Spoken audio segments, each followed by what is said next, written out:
Thank you for joining us on Promising Me Unleashed. We had the pleasure of meeting on site with our local president of Sewing Empowerment and Economic Development, along with the volunteers who help behind the scenes to ensure that the underserved in our community are served. We've carefully titled our conversations today, Thanking Our Hidden Figures. Hi, I'm sitting here with Lisa McDougall, the president of Sewing Empowerment and Economic Development.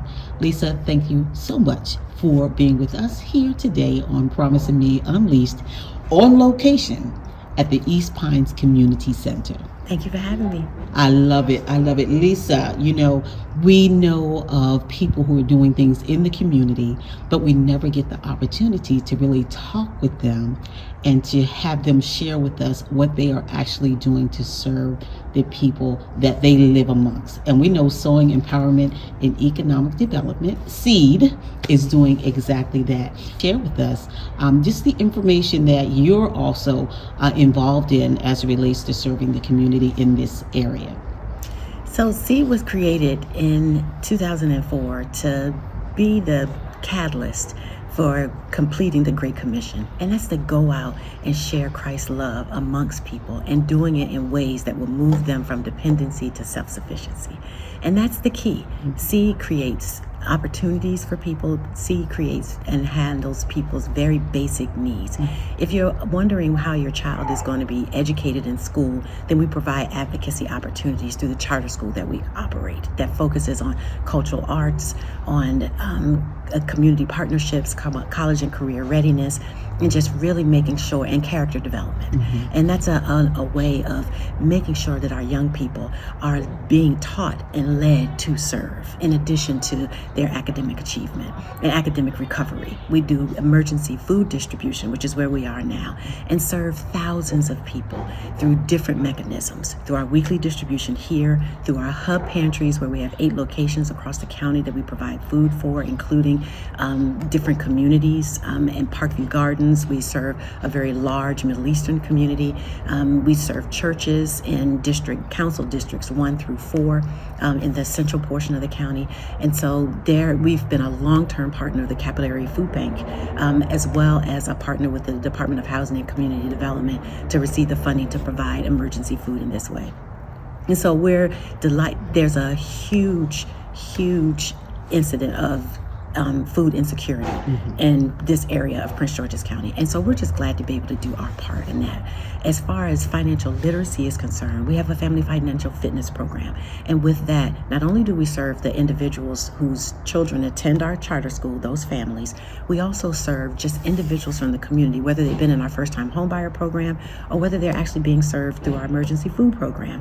We provide them with very basic financial instruction and access to information that helps them to learn how to save on your utility bills, to make sure you have the right kind of investments, to make sure that you have the right checking account, that you're not paying too much in monthly fees, and that you understand the access to credit unions that you could potentially have that have been opened up. Some government credit unions that now will allow individuals from the general population to become members. So all of that, again, is part of the empowerment focus to help people to utilize the tools that they already have, and then make sure that they are actually utilizing them in the best way.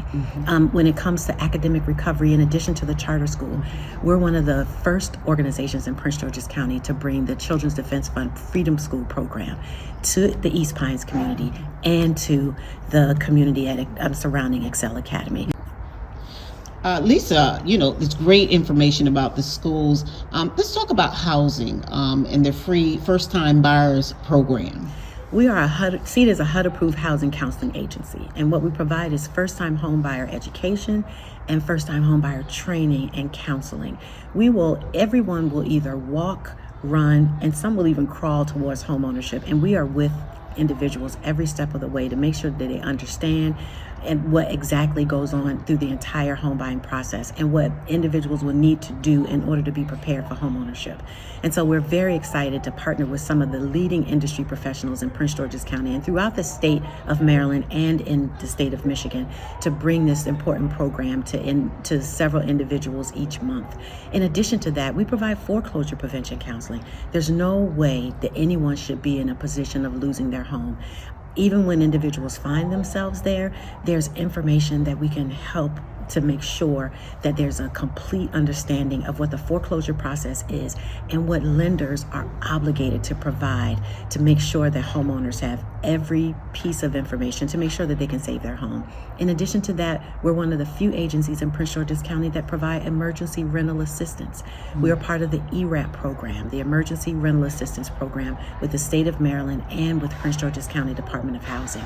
We actually not only accept applications, but we actually certify those applications so that when they're sent back to the county, they're approved and ready to be processed for payment. So if there's anyone that needs that type of rental assistance as the moratoriums around COVID have been lifted, please contact SEED at 301-458-9808. Excellent, excellent. One of the things that you did mention was expansion.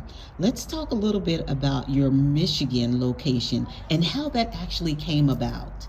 In Detroit, we began operating in Detroit in 2014. It started as an expansion project, a project that would really begin to do research to figure out where the pockets are that people are not being served as Detroit was moving towards its own economic recovery. So our future in Detroit, our future in Maryland is bright, but our future in Detroit is just kicking off, and we're very, very excited about it. Wow, that is awesome. You know, one of the other things, I think the strength of organizations like SEED has a lot to do with the volunteers that come and lend their help to the initiatives that you all are putting in place and have been putting in place over the years. Let's talk a little bit about those volunteers, because I've signatured them as hidden figures.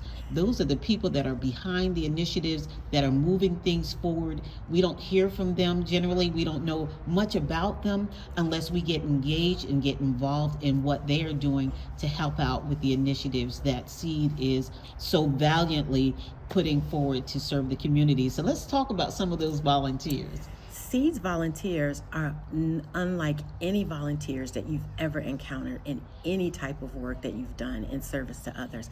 Our volunteers are committed. I have to wonder sometimes, are they on the payroll? They show up, they organize, they strategize, they come up with the mechanisms to make people feel at home, to make people feel safe with the work and that we're doing on their behalf. Our volunteers organize our food distributions. They could operate whether or not we're here or not.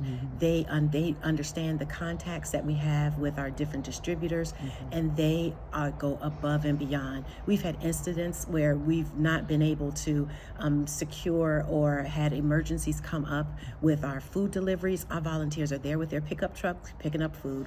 We've had incidents where our distribution channels got where we've had emergency distributions that needed to happen. Our volunteers are there, male and female, it doesn't matter. These are people who have tapped into their call to service, and they live it on any given day at any given time, and they are the life and breath of SEED. We don't know where we would be without them, and we appreciate what they provide and their willingness to do. We serve a lot of people every week. They don't take no stuff either. You have to really, really come with your information, come with your P's and Q's, because they understand the regulations, they know the laws, and they understand the requirements, and they can look over a crowd and break down the food that we have to make sure that no one leaves empty-handed. And that's a gift. It is. Many of them are retired. Yes. Some of them are high school students, some are college students, others take sabbaticals from their jobs. Some are even executive of some of your largest corporations that operate in the state of Maryland, and they make a regular and routine commitment to be with us on a regular basis, and we appreciate them. And that's awesome. I also, just being an observer and also a volunteer every now and then. I was going to say, don't leave that out. Not every now and then. You get your routine schedule coming. And I love it. But you know what's most fascinating to me is the diversity. Not just with the people who come to serve, but the diversity with the people who actually come and volunteer. Right. So talk with us a little bit about that, because you've covered the gamut, I think, with the majority of people who are in this community where there might be a language barrier of sorts, and you have people who are either volunteers or staff members who actually fill those gaps. We have people that we serve that come from all different nationalities and speak several different languages. Of course, we serve people that speak Spanish. We speak people that speak Yoruba. We serve people that speak Farsi, and we have a lot of Middle Eastern families that has become a lot more prevalent. Our volunteers within the different communities will step up if there's a language barrier. We partner with other organizations that will send volunteers to be able to make sure that we have the right amount of translation services. And we also seek out distributors that provide halal meat, distributors that provide the type of makasa and other things that we need to be able to serve people the food that's that they receive the nutritional value from, based on the diversity of the meals that they prepare. And so we're very excited that our reach has expanded the way that it has, and that volunteers have stepped up in order to fill that gap.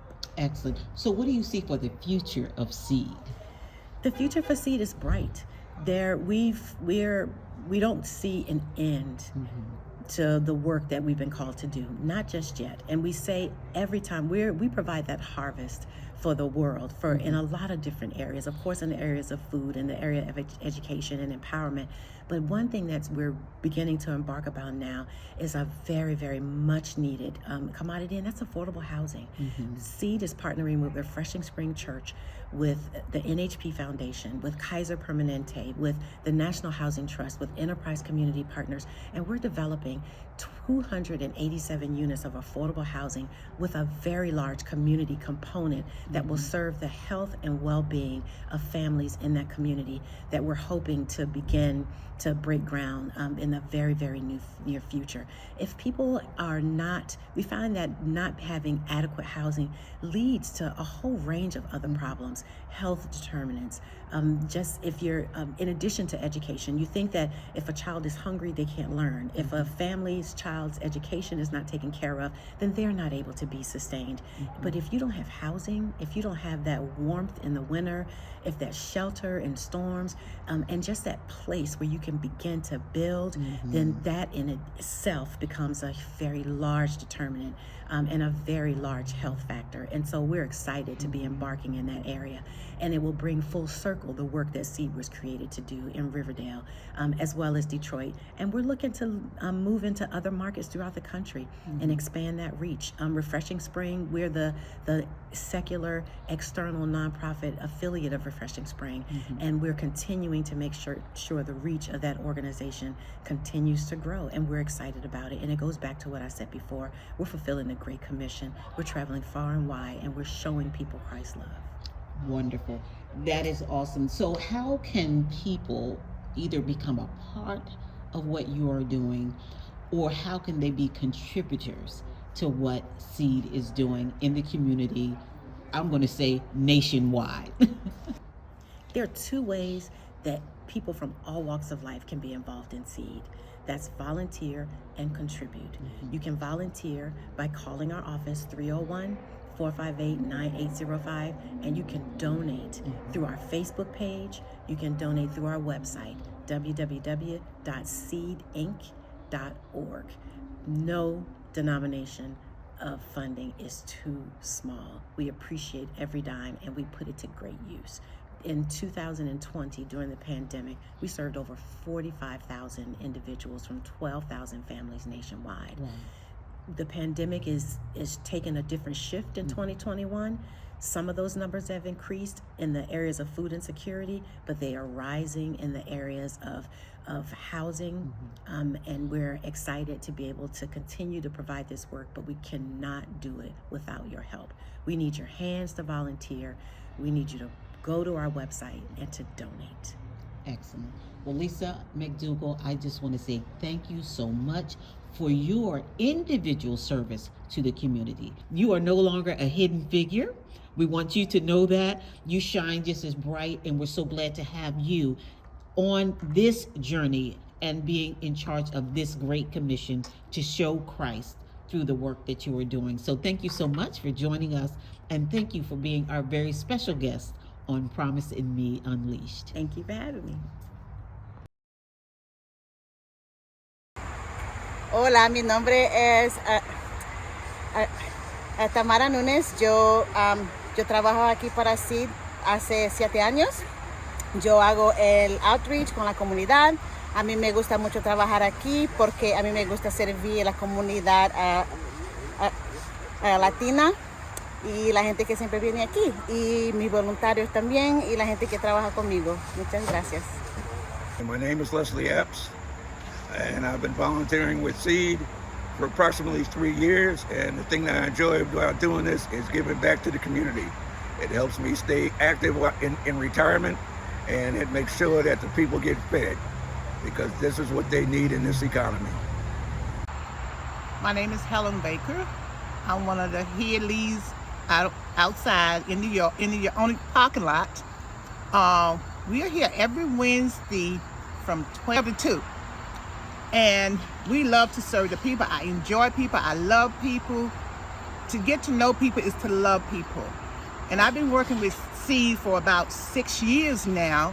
We started over at Excel Academy with Tamble and Lisa and all of them. And I just love the people. We love them, and we love everybody we work with. We have a great group. It's a senior group, but it's a great group.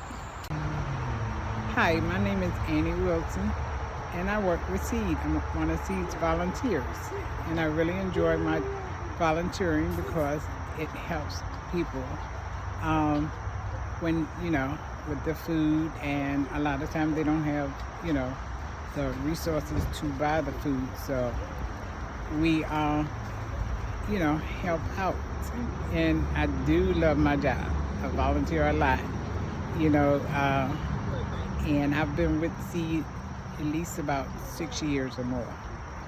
And I just love what I do. I love packing the food up for them and seeing the smiles on their faces. We have some unruly ones, but we deal with them, because that's what we do. You still smile and go along, So, again, I enjoy my job, and if you need me, reach out to me. Again, my name is Annie Wilson. Thank you. Melvin Washington. I work here 2 years. I love to work here, love the food, love the people. Hi, my name is Andrea Batson. I've been working around SEED for about 5 years. I do help inside, I do the bags, I set up, I come outside, help outside when needed. And what do you enjoy about working with SEED? What gets you up in the morning to come out and work with SEED? I wake up. To be ready to come out and help and volunteer, do whatever I need help doing, any and everywhere, inside and out. Wonderful. All right, this is Stanley Carroll, and I've been working with SEED going on 4 years now. And I really enjoy working with SEED. I enjoy the people, different attitude, different problems. Every Wednesday I come over here. And some of the workers too. You have a different problem with them too. Every Wednesday. But less than that, I love SEED. And I love what I'm doing. I am a volunteer. Hello, my name is Tamara Núñez. I work for SEED Inc. for 7 years. I am their outreach specialist, and I also do the healthcare program as well. I love working here because I love to serve the community. I think this is my life's purpose, to serve and to help others. So this is the perfect job for me. I also love my coworkers and all of my volunteers. And that's it. Thank you. And now we're going to shift to the Detroit, Michigan area, where we will meet with Nicole Matheson, who is leading up the charge in serving the underserved in her local community. Let's hear from Nicole now. Here we have with us today the Chief Operating Officer, Nicole Matheson, located out of the Detroit, Michigan office. Nicole, thank you so much for joining us on Promising Me Unleashed. Thank you for having me. Wonderful. I am excited to speak with you. I had the pleasure of being on site at the SEED, the Sewing Empowerment and Economic Development Office in the Riverdale, Prince George's County, Maryland area. And now I am speaking with you as you're now located in our Detroit, Michigan office. It is so good to have you on Promising Me Unleashed. I'm really excited to learn more about what is happening, first of all, in Detroit at large. What's happening as it relates to housing, food disparities. Just talk with us a little bit about that. Sure. As we are familiar with, there are food deserts in the city of Detroit. There aren't a lot of name markets, grocery stores. A lot of times the residents, they have to travel outside of the city limits, or they have to travel across the different areas within the city. Detroit itself is a large city. It's about 138 square miles. And a lot of people don't realize that. It's very large.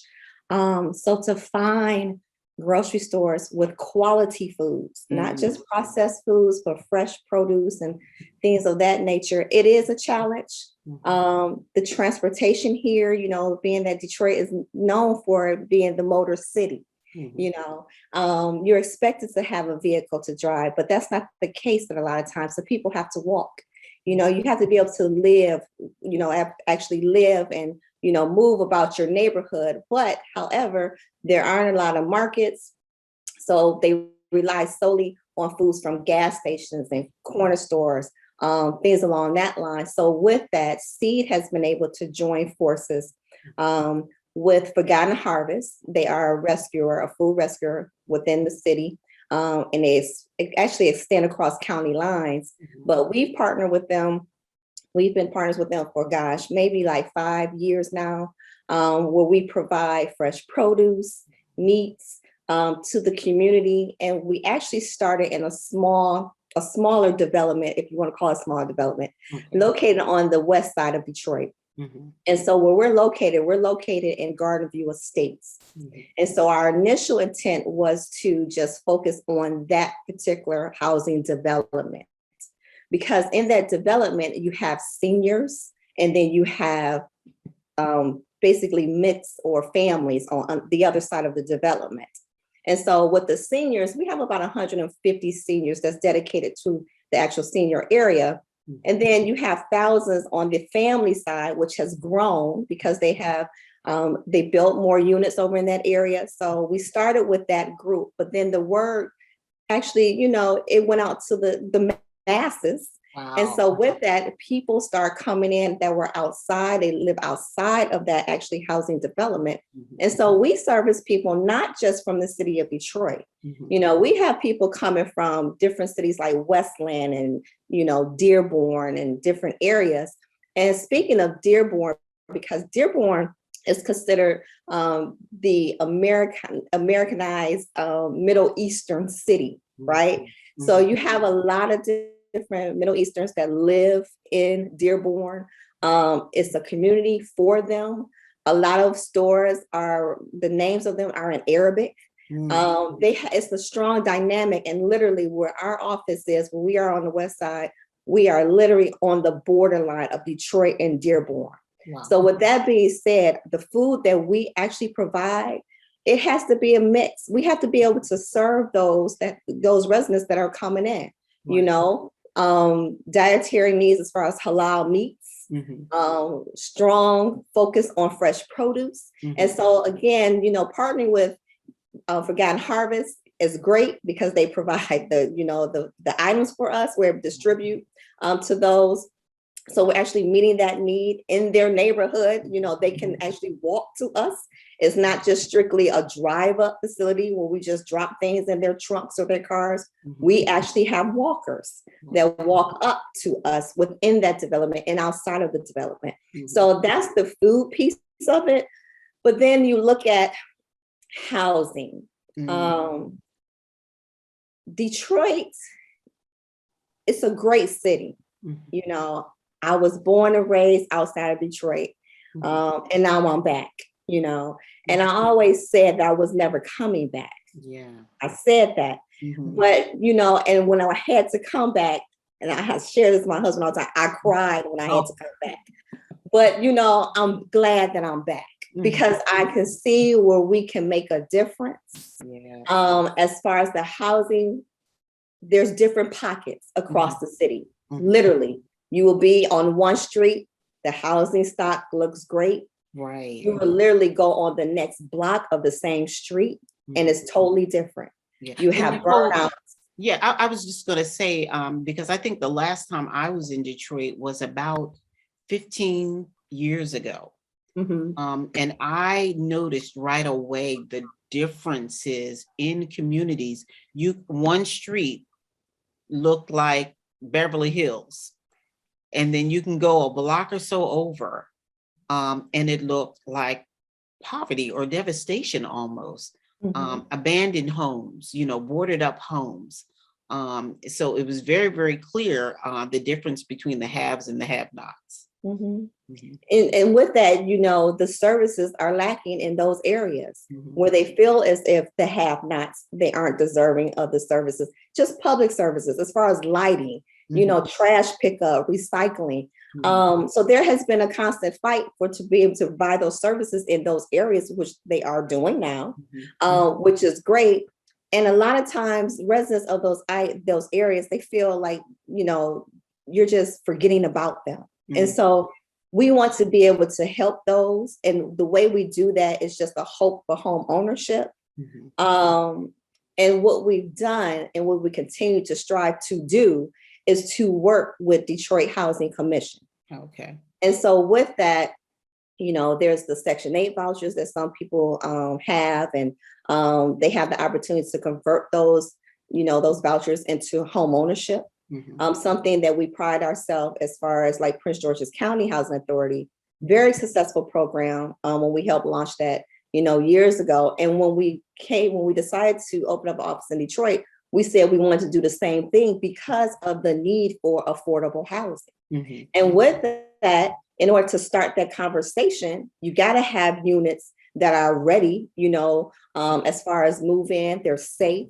You can finance them, they're financeable. You can insure them because a lot of times, depending on the area, some title agencies or even just homeowners insurance agents, they don't want to actually insure the property just based on the zip code. So it's just a matter of educating, getting the word out, understanding that people have a right to home ownership. It's a great thing. And so again, it's a matter of outreach and helping others understand the importance of it. So we wanted to start with the housing vouchers because that's a built-in mechanism or built-in financing stream when they have a subsidy. And so it has been a constant conversation that has fluctuated.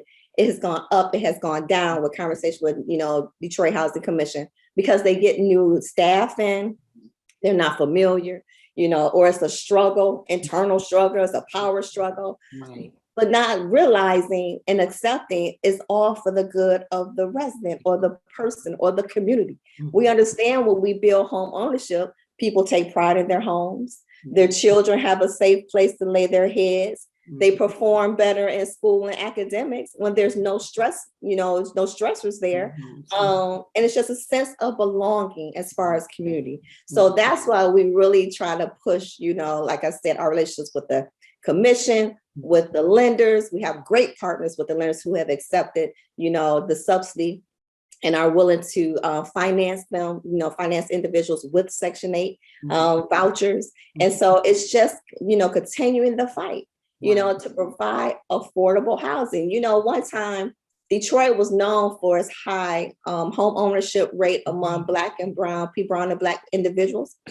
That has since changed. Now it's more like 70% of those are renters. Okay, we don't want renters.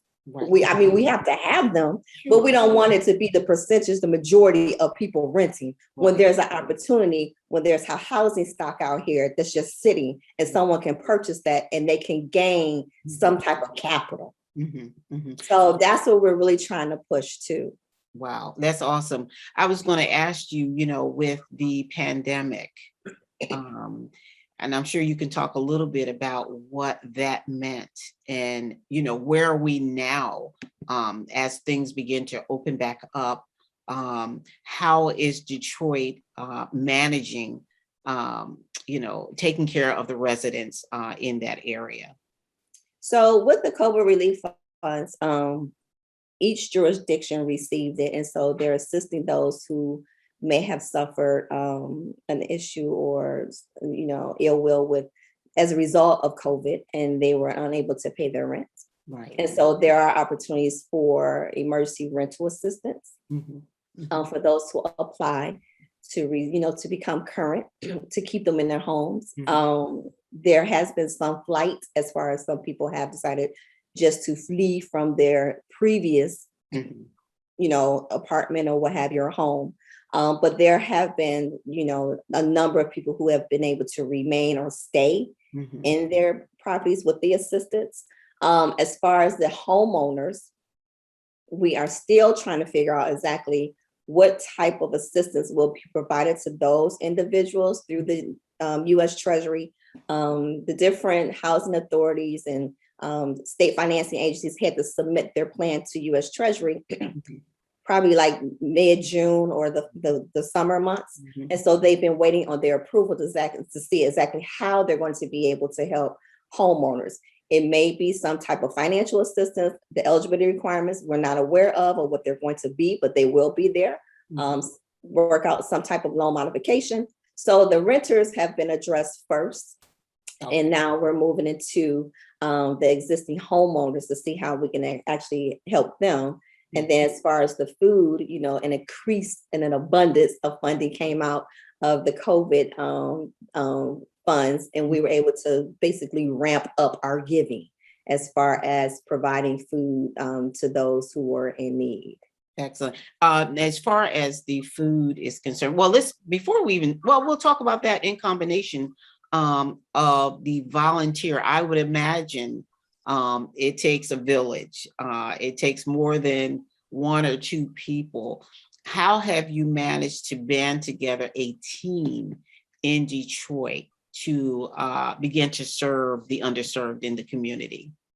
So I would say I have the best volunteers, but probably everybody says that, but I do. Yeah, I think Prince George's area might argue that point. But they are dedicated. Oh my Lord. And we have winters here, okay? Yes, real winters. We have true winters, and they are out there regardless if it's snowing, if it's raining. We hunker down. It's like a family, right? Close knit, all different makeups, as far as communities and cultures and race and ages and everything. It's just a great time, a great fit. It may be so cold or we just don't feel like it. We're not up to it the morning of. But once we get out there and we're with each other and we start serving those individuals, totally different mindset. And you can see the joy that you bring on others who they just need to get there to get something. You know what I mean? And it's just a hunger. It's like literally, it's a literal hunger. It's a literal. It's like I didn't know what I was going to do, but thankfully I was driving past or somebody called me on the telephone to let me know you were out here. I didn't know you were out here, those kind of conversations, but it's great. I mean, like I said, they band together. I mean, they have a good time. And I truly enjoy, working alongside of them. And we take care of one another. Right. We look out. I love it. One of the things that you mentioned about the different cultures, One of the things that I really love about just volunteering with Seed here in the local Prince George's County area is the fact that you're very cognizant of the different cultures, and being able to provide the foods that are just attributable to that culture. If they don't eat meat, you don't serve them meat. If they're more vegetable, and it's based on culture, that is what they're served. And I think that's just a beautiful thing where you're considering those. You can't get to a soul unless you get to the hungry belly first. Yes. And Yes. the way that Seed is doing it in the community is just nothing short but awesome. Do you also have volunteers, I'd imagine, to address some of those language barriers? How Yes. is that? Mhm. Language barriers and cultural. Mhm. Because a lot of times people feel comfortable with their own. Mhm. They trust their own. Right. And sometimes you got to speak the language, Right. and not just the phonetics or anything like that, Mhm. but Mhm. we're in an urban setting. Right. And so with that, you just got to be conscious as far as who you're talking to Right. and how you're talking to them. And you Right. just have to, and you can't, say, oh my gosh, did they say that? You know what I mean? You just have to be able to just have a conversation, respect them because they are a person. They Yeah. are human, Yeah. and you don't know their situation. You don't know their background or what they went through just to get there, Right.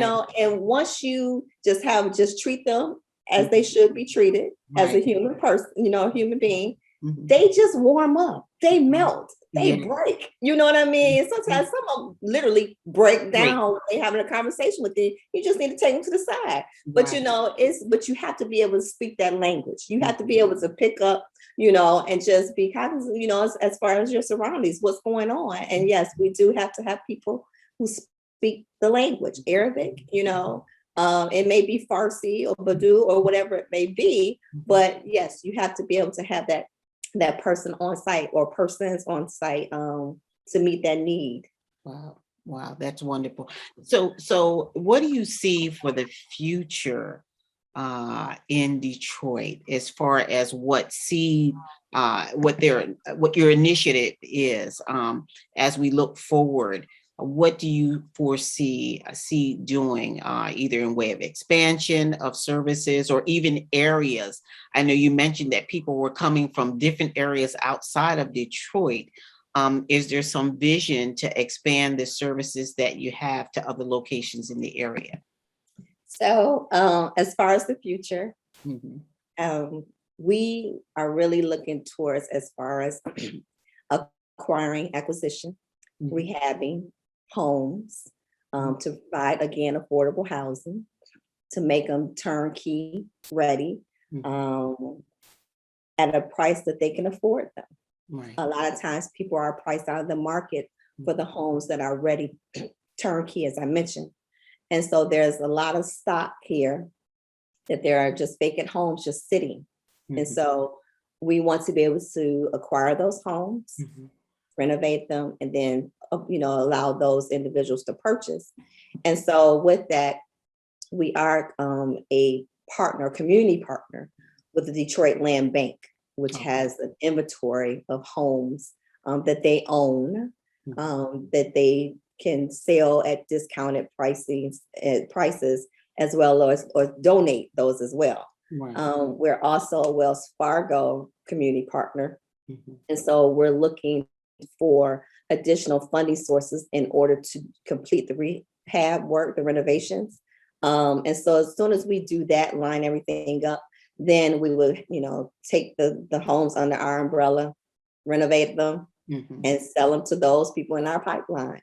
Mhm. As far as expanding, I tease our president all the time because she wants to save the world. She really does.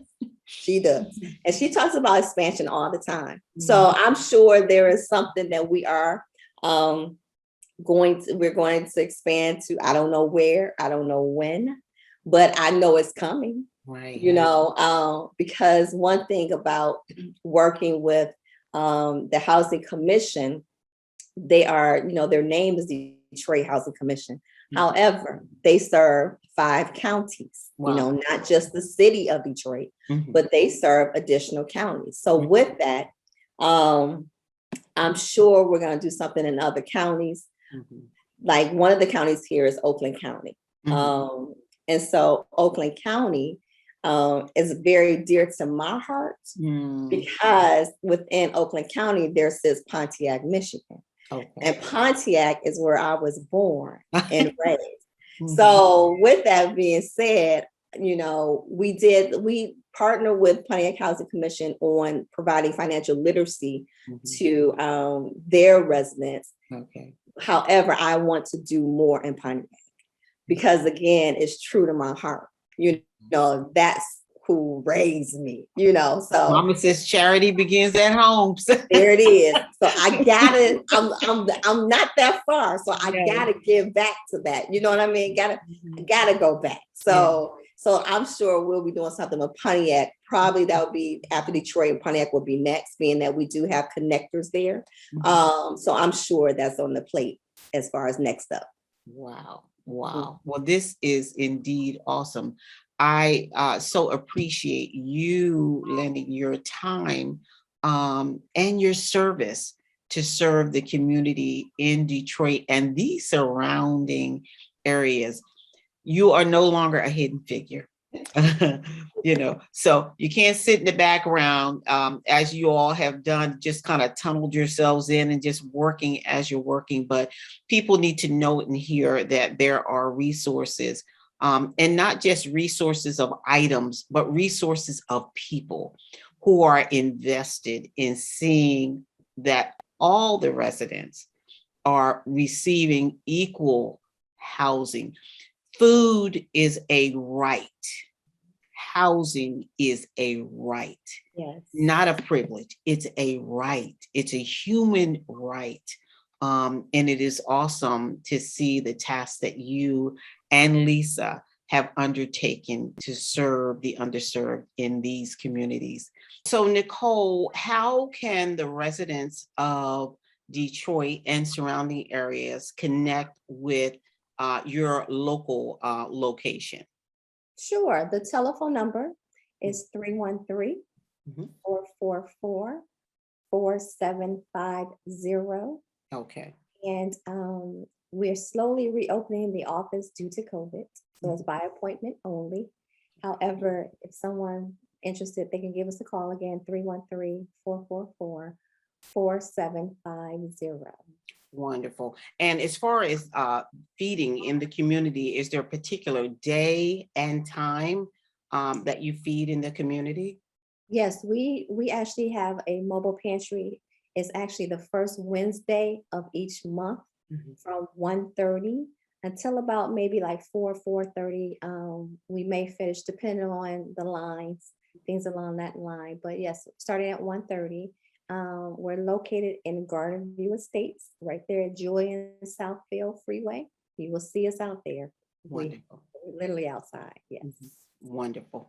That's great. So I thank you so much for joining us. And I thank you for being our guest on Promising Me Unleashed.